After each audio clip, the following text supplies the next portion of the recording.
ស្រកនេះធម្មតាទេណាបរិច្ចំស្អាត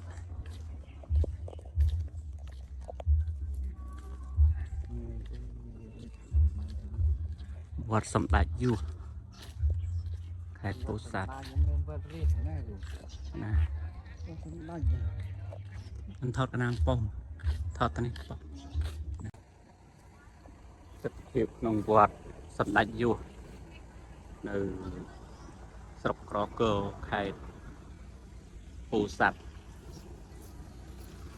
ឃុំស្នាអន្សាវត្តស្អាត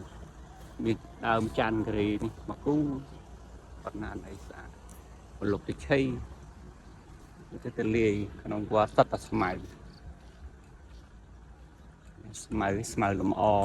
ដូចសម្រាប់ក្រាលព្រំចឹងដូចព្រំពណ៌បៃតង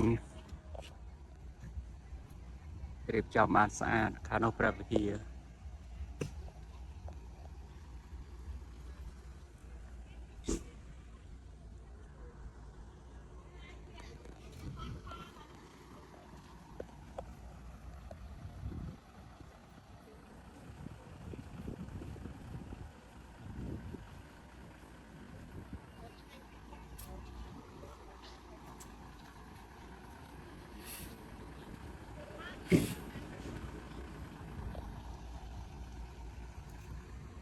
ខាងនោះប្រហែលជាព្រះគឺមិនមែនខាងនេះខាងព្រះវិហារខាងនេះ